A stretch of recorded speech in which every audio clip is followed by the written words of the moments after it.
আচ্ছা, একটু কল্পনা করা যাক। ধরুন, সময়টা ১৮০০ শতকের শেষের দিক। হুম। অবিভক্ত বাংলার কোনো একটা প্রত্যন্ত গ্রামের কথা বলতে পারি আমরা। ঠিক তাই। সেখানে ধরুন কলেরার ভয়ঙ্কর প্রাদুর্ভাব শুরু হয়েছে। কোনো ডাক্তার নেই, ওষুধের ব্যবস্থা নেই। এবং বাইরের দুনিয়া থেকে তো সাহায্য আসার কোনো উপায় নেই তখন। একদমই তাই। চারপাশে শুধু মৃত্যুর খবর আর চূড়ান্ত হতাশা। আর ঠিক সেই চরম অসহায়ত্বের মুহূর্তে, মানে মাঝরাতে গ্রামের মানুষ এক জায়গার জড়ো হচ্ছে। দৃশ্যটা ভাবলেই কিন্তু গায়ে কাঁটা দেয়। হ্যাঁ, তারা এমন এক দেবীর আরাধনা করছে যার গায়ের রং নিকষ কালো, গলায় খুলির মালা, হাতে রক্তমাখা খড়গ। বেশ ভয়ঙ্কর একটা রূপ।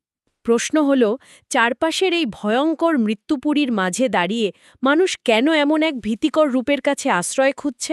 খুব চমৎকার একটা প্রশ্ন।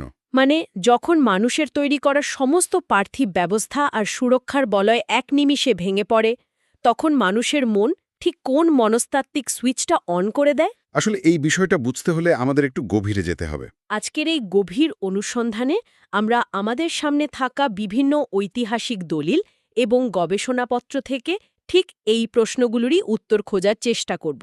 ফোকাসটা থাকবে মূলত রক্ষাকালীর ধারণার ওপর। হ্যাঁ, কারণ ধ্বংসের মাধ্যমে রক্ষা করার এই ধারণাটা প্রথম দেখায় একটু সাংঘর্ষিক মনে হতে পারে। ঠিক, ব্যাপারটা অনেকটা ধরুন জঙ্গলে কন্ট্রোলড বার্ন বা নিয়ন্ত্রিত আগুন লাগানোর মতো। আচ্ছা, নিয়ন্ত্রিত আগুন। হ্যাঁ, ওপর থেকে দেখলে মনে হবে জঙ্গল পুড়িয়ে ফেলা হচ্ছে, কিন্তু আসলে ওই নিয়ন্ত্রিত আগুন মরা কাঠ আর আবর্জনা পুড়িয়ে নতুন গাছ জন্মানোর সুযোগ করে দেয়। এবং পুরো জঙ্গলকে ভবিষ্যতের কোনো বড় দাবানল থেকে বাঁচায়। অসাধারণ একটা উপমা। তাই না? একদম। আর এই নিয়ন্ত্রিত আগুনের বিষয়টা যদি আমরা আরেকটু গভীরে গিয়ে দেখি, তাহলে বুঝতে পারব যে এটি মূলত প্রকৃতির ভারসাম্য রক্ষারই একটা প্রক্রিয়া। রক্ষাকালী ধারণাও কিন্তু ঠিক এই দর্শনের ওপর ভিত্তি করেই তৈরি হয়েছে। সংস্কৃত ভাষায় রক্ষা শব্দটির অর্থ তো সুরক্ষা দেওয়া বা উদ্ধার করা। হ্যাঁ, আর অন্যদিকে কালী হলেন সময়ের দেবী, যিনি রূপান্তর ঘটান এবং চারপাশের নেতিবাচকতাকে বিনাশ করেন। তার মানে এই দুটো শব্দ যখন একসাথে মেলে, তখন তা এমন এক ঐশ্বরিক মাতৃসত্তার রূপ নেয়, যিনি চরম সংকটে মানুষকে উদ্ধার করেন। একদম ঠিক বলেছেন। এখানে সবচেয়ে চমকপ্রদ দিকটা হলো এই রূপটি কিন্তু ধ্বংসকে অস্বীকার করে না, বরং এই ধ্বংসের মূল লক্ষ্য হল বৃহত্তর মহাজাগতিক ভারসাম্য এবং মানুষের অস্তিত্ব টিকিয়ে রাখা। মানে অনেকটা একজন মায়ের মতো। ঠিক তাই। একজন মা যিনি সাধারণ সময়ে অত্যন্ত কোমল হলেও সন্তানের উপর কোনো বড় বিপদ এলে যে কোনো ভয়ঙ্কর রূপ ধারণ করতে পারেন। এই ভয়ঙ্কর রূপ বা রুদ্র রূপের কথায় যদি আসি, আমাদের তথ্যসূত্রগুলো একটা খুব কৌতূহলোদ্দীপক দিকে নির্দেশ করছে। কি রকম? এই ধারণাটির জন্ম কিন্তু কোনো উঁচু দার্শনিক আলোচনা বা রাজপ্রাসাদ থেকে হয়নি। মানে কেবল প্রাচীন তান্ত্রিক ধর্মগ্রন্থের পাতা থেকেও আসেনি। তাহলে কোথা থেকে এসেছে বলে মনে হয়? এটা এসেছে সাধারণ মানুষের ধুলোমাখা বাস্তব জীবনের কঠিন সংগ্রাম আর বেঁচে থাকার লড়াই থেকে। বিশেষ করে বাংলা, ওড়িশা এবং আসামের বিস্তীর্ণ কৃষিভিত্তিক সমাজের মানুষের কথা এখানে বারবার উঠে এসেছে। হ্যাঁ, ইতিহাস খাটলে দেখা যায় যখন বন্যা, খরা বা ধরুন ঘূর্ণিঝড়, গুটি বসন্তের মতো মহামারী গ্রামের পর গ্রাম উজাড় করে দিত। প্রকৃতির সেই নিষ্ঠুরতার সামনে দাঁড়িয়ে মানুষ যখন নিজেদের অস্তিত্ব নিয়ে চূড়ান্ত অসহায় বোধ করত, ঠিক তখনই এই রক্ষাকর্ত্রীর ডাক পড়ত। এই বিষয়টা বুঝতে হলে আমাদের সাধারণ মানুষের মনস্তত্ত্বটা বুঝতে হবে। ঐতিহাসিকভাবে এটি শাক্ত ঐতিহ্যের সাথে যুক্ত থাকলেও রক্ষাকালীর এই রূপটি মূলত লোকায়ত ঐতিহ্য বা ফোক কালচার থেকে অনেক বেশি প্রভাবিত। শাক্ত ঐতিহ্য বলতে তো আমরা সেই ধারাকেই বুঝি যেখানে ঈশ্বরকে পরম নারী শক্তি বা মাতৃরূপে আরাধনা করা হয়, তাই না? ঠিক, কিন্তু প্রান্তিক কৃষক বা সাধারণ মানুষ যাদের জীবন পুরোপুরি প্রকৃতির খামখেয়ালিপনার উপর নির্ভরশীল, তাদের কাছে তিনি শুধু দর্শনের বিষয় ছিলেন না, তিনি ছিলেন বেঁচে থাকার শেষ আশ্রয়। ১৯৪৩ সালের ভয়াবহ মন্বন্তর বা দেশভাগের সময়কার চরম দাঙ্গার ইতিহাস যদি আমরা দেখি, তখন এই রক্ষাকালীর আরাধনা ব্যাপকভাবে বেড়ে গিয়েছিল। এর কারণটা খুব সহজ। মানুষের হাতে যখন আর কোনো নিয়ন্ত্রণ থাকে না, তখন তারা এমন এক শক্তির খোঁজ করে যে শক্তির কাছে চারপাশেরই বিশৃঙ্খলাও মাথা নত করতে বাধ্য। কিন্তু তার রূপের বর্ণনা শুনলে তো যে কারো মনে ভয় জাগার কথা। গায়ের রং গাঢ় অন্ধকার, প্রখর দৃষ্টি, হাতে তলোয়ার। হ্যাঁ, রূপটা ভীতিকর তো বটেই। আধুনিক যুগে যখন ইমার্জেন্সি হেল্পলাইন থাকে তখন আমরা পুলিশ বা ফায়ার সার্ভিসকে ডাকি। অতীতে তো এসব ছিল না। তাহলে কি রক্ষা কালী ছিলেন সমাজের সেই চূড়ান্ত ইমার্জেন্সি রেসপন্স সিস্টেম? তাকে একেবারে সমাজের ইমার্জেন্সি রেসপন্স সিস্টেম হিসেবে দেখা হতো। আর তার ওই ভীতিকর রূপের প্রত্যেকটি প্রতীকের পেছনে খুব গভীর এবং বাস্তবমুখী অর্থ লুকিয়ে আছে। আচ্ছা, একটু বুঝিয়ে বলবেন বিষয়টা। যেমন ধরুন তার অন্ধকার গাত্রবর্ণ, এটি আসলে মহাজাগতিক শূন্যতা বা ব্ল্যাক হোলের মতো একটা কনসেপ্ট। ও, ব্ল্যাক হোল। হ্যাঁ, কালো রং যেমন সব রংকে নিজের ভেতর শুষে নেয়, সাধারণ মানুষের বিশ্বাস ছিল তিনি সমাজের সমস্ত রোগ, কষ্ট আর অশুভ শক্তিকে নিজের ভেতর শুষে নেন। আর তার ওই প্রখর দৃষ্টি? সেটা হলো অসীম সতর্কতার প্রতীক। আর হাতে থাকা অস্ত্রগুলো, যেমন তলোয়ার, এগুলো দিয়ে কিন্তু তিনি কোনো মানুষ মারছেন না। তাহলে এগুলো কিসের রূপক? এগুলো দিয়ে তিনি মানুষের ভেতরের অজ্ঞতা, অন্ধবিশ্বাস, রোগ এবং ভয়কে ছেদন করছেন। আর গলার ওই মুন্ডমালা? সেটি হল মানুষের অহংকারের পতনের প্রতীক। মৃত্যু যে সবার জন্য সমান এবং চরম সত্য, এটি তারই স্মারক। আচ্ছা, ইতিহাস থেকে সরে এসে যদি আমরা বর্তমানের দিকে তাকাই, ব্যাপারটা আরও ইন্টারেস্টিং হয়ে ওঠে। একদম, কারণ এই প্রাচীন এমার্জেন্সি রেসপন্স সিস্টেম কিন্তু আধুনিক যুগের দুর্যোগেও তার প্রাসঙ্গিকতা হারায়নি। হ্যাঁ, শুধু রূপটা হয়তো বদলেছে। উদাহরণ হিসাবে আমরা সাম্প্রতিক কোভিড মহামারীর কথাই ধরতে পারি। কোভিডের সময়কার পরিস্থিতিটা তো আমরা সবাই দেখেছি। অতীতের মহামারীতে যখন গ্রামে কলেরার বা ম্যালেরিয়ার প্রকোপ দেখা দিত, তখন মানুষ দল বেঁধে উপবাস করত, রাতভর মন্ত্রপাঠ চলত, সরিষার তেলের প্রদীপ জ্বালিয়ে বাঁশ দিয়ে অস্থায়ী মন্দির বানিয়ে সেখানে মাটির মূর্তি গড়া হতো। হ্যাঁ, মানে পুরো গ্রাম একসাথে কাজ করত। কিন্তু কোভিডের সময় তো লকডাউন ছিল। মানুষ তখন শারীরিকভাবে একত্র হতে পারছিল না। তখন মানুষ কি করল? কোভিডের সময় আমরা প্রযুক্তি এবং প্রাচীন ঐতিহ্যের এক অভাবনীয় মেলবন্ধন দেখলাম। মানুষ তখন এই আরাধনা অনলাইনে নিয়ে গেল। তাই তো, ভার্চুয়াল পূজার আয়োজন হল, সোশ্যাল মিডিয়ায় রক্ষাকালীর ছবি এবং প্রার্থনা শেয়ার হতে থাকল। হ্যাঁ, আর মুহূর্তের মধ্যে ডিজিটাল কমিউনিটি গড়ে উঠল। কিন্তু এখানে মূল বিষয়টা আচার বা রিচুয়ালের বাহ্যিক রূপে নয়। তাহলে মূল বিষয়টা কি ছিল? এর পেছনের উদ্দেশ্যটায়। অতীতে সে গ্রামের বাঁশের মন্দির হোক বা আধুনিক ডিজিটাল স্পেস, উভয় ক্ষেত্রেই মূল ফোকাস ছিল সামাজিক ঐক্য এবং পারস্পরিক সহযোগিতা।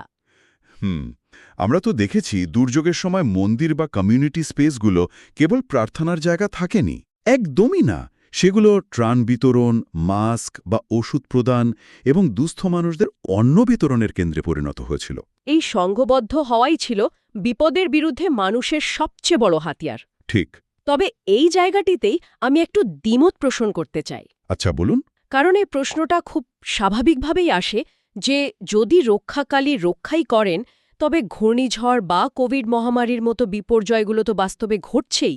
হাজার হাজার মানুষের মৃত্যু তো থেমে থাকেনি। হ্যাঁ, এটা একটা খুব লজিক্যাল প্রশ্ন। তাহলে এই রক্ষা শব্দটা দিয়ে আসলে কি বোঝানো হচ্ছে? এটা কি শুধু নিজেদের মনকে এক ধরনের সান্ত্বনা দেওয়া যে কেউ একজন আমাদের দেখছেন? এই প্রশ্নটা আসলে হিন্দু দর্শনের একটা খুব মৌলিক জায়গায় আঘাত করে। এই দর্শনে মহামারী বা প্রাকৃতিক দুর্যোগগুলোকে নিছকই কোনো দৈব দুর্ঘটনা বা ঈশ্বরের রাগ হিসেবে দেখা হয় না। তাহলে কিভাবে দেখা হয়? এগুলোকে দেখা হয় মহাজাগতিক চক্রের একটি অপরিহার্য অংশ হিসেবে, যেখানে জন্ম, স্থিতি এবং লয় সবই স্বাভাবিক। রক্ষাকালী জাদুর মতো সব প্রাকৃতিক নিয়ম পাল্টে দিয়ে মানুষকে শারীরিক মৃত্যু থেকে বাঁচাবেন, দর্শনটা এমন নয়। তাহলে এখানে রক্ষা বলতে ঠিক কি বোঝানো হচ্ছে? এখানে রক্ষা মনে হল ধ্বংসের ভেতর দিয়ে আত্মাকে একটি রূপান্তরের দিকে এগিয়ে নেওয়া। এটি শারীরিক সুরক্ষার চেয়ে অনেক বেশি মানসিক এবং আধ্যাত্মিক সুরক্ষা। যখন কোনো মহামারী বা ঘূর্ণিঝড় আসে, মানুষের প্রথম প্রতিক্রিয়া তো হয় প্যানিক বা চরম আতঙ্ক। একদম। আর এই বিশ্বাসটা সেই আতঙ্ক থেকেই মানুষকে রক্ষা করে। এটি সমাজের ভেতরে এমন একটি মানসিকতা তৈরি করে যে আমরা একা নই, আমাদের ঘুরে দাঁড়ানোর ক্ষমতা আছে। এই মনস্তাত্ত্বিক দিকটা নিয়ে আরেকটু আলোচনা করা দরকার আমার মনে হয়। হ্যাঁ, অবশ্যই। কারণ আমাদের তথ্যসূত্রগুলোতে কিছু নির্দিষ্ট আচারের কথা বলা হয়েছে, যেমন নৈবেদ্য হিসেবে রক্ত জবা দেওয়া, নির্দিষ্ট চাল, ফল ও মিষ্টি দেওয়া। আর সবচেয়ে গুরুত্বপূর্ণ হল মন্ত্রপাঠ। ঠিক, ভক্তরা যখন ওং ক্রিং কাল্লিকায়েই নমঃ মন্ত্র জপ করেন তখন এই শব্দগুলোর বা আচারগুলোর পেছনের সাইকোলজিটা ঠিক কিভাবে কাজ করে চরম সংকটের সময় এগুলো কিভাবে মানুষের মনে সাহস তৈরি করে? আমরা যদি তন্ত্র এবং লোকজ বিশ্বাসের গভীরে যাই তাহলে দেখব এই আচারগুলো খুব সতর্কভাবে ডিজাইন করা হয়েছে। মন্ত্রের কথায় যদি আসি, হ্যাঁ, এখানে ব্যবহৃত ক্রিং শব্দটি হলো একটি বীজ মন্ত্র। বীজ মন্ত্র কোনো সাধারণ শব্দ নয় যার কোনো নির্দিষ্ট আভিধানিক অর্থ থাকবে। তাহলে এটা আসলে কি? একে মনে করতে পারেন একটি নির্দিষ্ট অ্যাকোস্টিক ফ্রিকোয়েন্সি বা ধ্বনি তরঙ্গ। আধুনিক বিজ্ঞানও বলে যে নির্দিষ্ট ফ্রিকোয়েন্সির শব্দ মানুষের স্নায়ুতন্ত্রকে শান্ত করতে পারে। আচ্ছা, তার মানে যখন কোনো একটি সম্প্রদায়ের মানুষ চরম আতঙ্কের মাঝে একসাথে গোল হয়ে বসে এই মন্ত্র বারবার জপ করে, তখন সেই সমবেত ধ্বনি তাদের ভেতরকার অস্থিরতা কমিয়ে দেয়। এটি তাদের ব্রেনের কর্টিসল লেভেল বা স্ট্রেস হরমোন কমিয়ে এক ধরনের গভীর মনোযোগ তৈরি করে। দারুণ একটা পয়েন্ট। আর রক্তজবার কথা যদি বলি, রক্তজবার লাল রং হল জীবনের স্পন্দন এবং প্রাণ শক্তির প্রতীক। চারপাশের মৃত্যুর মাঝে এই লাল রং তাদের মনে করিয়ে দেয় যে প্রাণশক্তি এখনও ফুরিয়ে যায়নি। শুনলে মনে হয় এটি আধুনিক সাইকোলজির এক্সপোজার থেরাপির একটা প্রাচীন রূপ। এক্সপোজার থেরাপি ব্যাপারটা একটু বুঝিয়ে বলবেন? এক্সপোজার থেরাপিতে তো ঠিক এটাই করা হয়। মানুষের যে জিনিসের সবচেয়ে বেশি ভয়, নিয়ন্ত্রিত পরিবেশে তাকে সেই ভয়ঙ্কর জিনিসটার মুখোমুখি দাঁড় করানো হয়। ধীরে ধীরে তার ভেতর থেকে ওই ভয়ের অনুভূতিটাই অকেজো হয়ে যায়। চমৎকার একটা তুলনা টেনেছেন। রক্ষাকালীর আরাধনাতেও তো ভক্তরা ঠিক একই কাজ করছেন, তাই না? তারা মৃত্যু, রোগ, ধ্বংস আর অন্ধকারের মতো জীবনের সবচেয়ে ভয়ঙ্কর রূপটির মুখোমুখি দাঁড়াচ্ছেন। হ্যাঁ, ভয় থেকে মুখ ফিরিয়ে না নিয়ে ভয়ের চোখের দিকে সোজাসুজি তাকানো। শ্মশানাচারিণী কালীর মাধ্যমে ভক্তরা রূপকভাবে মৃত্যুকে আলিঙ্গন করতে শেখে। আমাদের সূত্রগুলোতে বাংলার বিখ্যাত কবি রামপ্রসাদ সেন এবং বিদ্রোহী কবি কাজী নজরুল ইসলামের কথা উঠে এসেছে। হ্যাঁ, তারা দুজনেই তাদের লেখায় কালীর এই ভয়ের রূপটির প্রতি আত্মসমর্পণ করার কথা বলেছেন। তারা বলেছেন, জীবনের অনিত্যতা বা সবকিছুই যে অস্থায়ী, এই চরম সত্যটিকে মেনে নিতে হবে। ঠিক তাই, মানুষ যখন বুঝতে পারে যে ধ্বংস মহাজাগতিক নিয়মের অংশ, তখন মৃত্যুর ভয় তার ওপর আর ছড়ি ঘোরাতে পারে না। আর এই ভয়হীনতা বা মৃত্যু ভয় জয় করা থেকেই জন্ম নেয় অভাবনীয় এক মানসিক শক্তি, যাকে আমরা বলতে পারি কালেকটিভ রেজিলিয়েন্স বা সামষ্টিক ঘুরে দাঁড়ানোর ক্ষমতা। আর এই ভয়কে জয় করার শক্তি তো শুধু প্রাকৃতিক দুর্যোগ বা মহামারীতে সীমাবদ্ধ থাকেনি। না, সমাজ এবং রাজনীতির প্রেক্ষাপটে এটি আরেকটা বিশাল মাত্রা পেয়েছে। আমরা যদি ঐতিহাসিকভাবে দেখি, বিভিন্ন সময়ে যোদ্ধারা যুদ্ধের ময়দানে যাওয়ার আগে রক্ষাকালীর আরাধনা করতেন। শুধু তাই নয়, ভারতের স্বাধীনতা সংগ্রামের সময় বিপ্লবীরা তাকে ব্রিটিশ নিপীড়নের বিরুদ্ধে প্রতিরোধের চূড়ান্ত প্রতীক হিসেবে গ্রহণ করেছিলেন। একটা পরাধীন জাতির শৃঙ্খল ভাঙার জন্য এর চেয়ে শক্তিশালী অনুপ্রেরণা আর কি হতে পারে?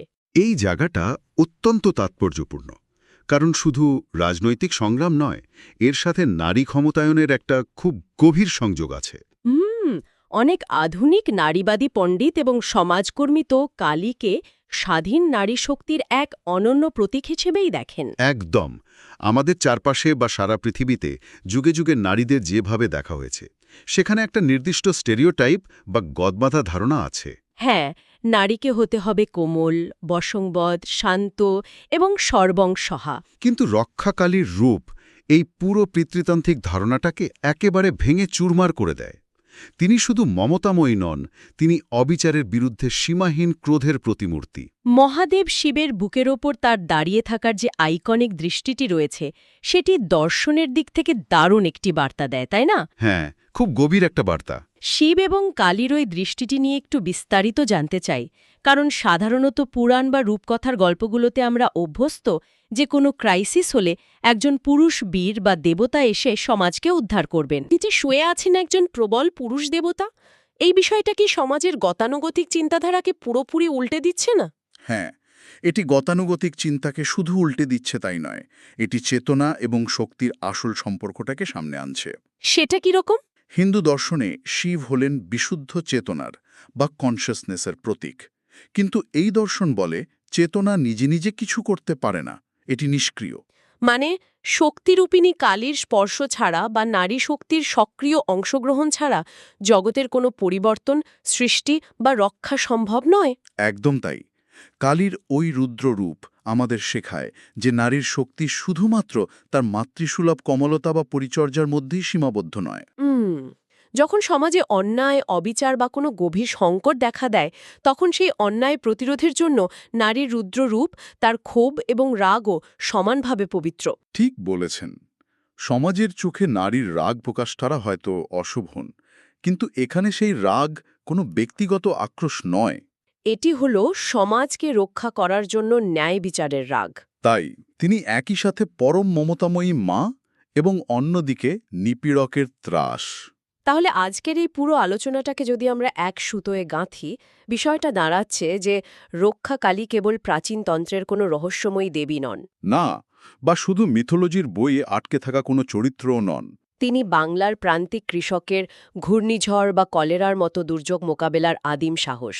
তিনি কোভিড মহামারীর মতো আধুনিক বিপর্যয়ে মানুষের পারস্পরিক ঐক্যের এবং সেবার একটি অদৃশ্য বন্ধন। তিনি মানুষের মনের গভীরতম মৃত্যুভয় দূর করার এক্সপোজার থেরাপি। এবং একই সাথে তিনি সামাজিক অন্যায়, পরাধীনতা ও অবিচারের বিরুদ্ধে নারী শক্তির এক অদম্য, স্বাধীন প্রতীক। আর এই বিষয়গুলো আজকের দিনে জানা আমাদের জন্য খুব জরুরি। কেন মনে হয় আপনার? কারণ এটি আমাদের শেখায় যে জীবনের অনিশ্চয়তা, দুঃখ আর অন্ধকারকে অস্বীকার করে কখনো সত্যিকারের সুরক্ষা পাওয়া সম্ভব নয়। জীবনে বিপদ আসবেই, কিন্তু তার থেকে মুখ লুকিয়ে না থেকে সাহসের সাথে তার মুখোমুখি হওয়াই হলো আসল কাজ। মানব নিয়ন্ত্রণ যেখানে শেষ হয়, যখন আধুনিক প্রযুক্তির অহংকার ধুলোয় মিশে যায়, ঠিক তখন এই ধরনের আধ্যাত্মিক এবং সামষ্টিক বিশ্বাস মানুষকে এক অকল্পনীয় মানসিক শান্তি দেয় এবং একেবারে শূন্য থেকে নতুন করে ঘুরে দাঁড়ানোর শক্তি যোগায়।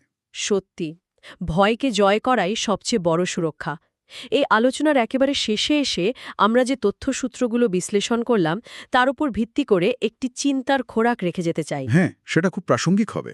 রক্ষাকালী যেমন বন্যা, ঘূর্ণিঝড় বা মহামারীর মতো বাইরের বড় বড় প্রাকৃতিক দুর্যোগ থেকে মানুষকে রক্ষা করেন, ঠিক তেমনি তিনি মানুষের ভেতরের অহংকার, স্বার্থপরতা বা অজ্ঞানতার মতো মানসিক দৈত্যদেরও বিনাশ করেন। একদম।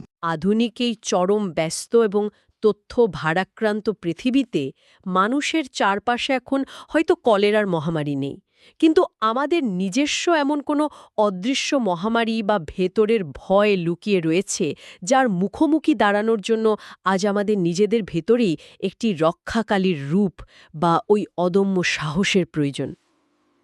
খুব গভীর একটা প্রশ্ন। সেই অদৃশ্য ভয়ের চোখের দিকে তাকানোর সাহস কি আমাদের আছে? এই প্রশ্নটি রইল সবার ভাবনার জন্য।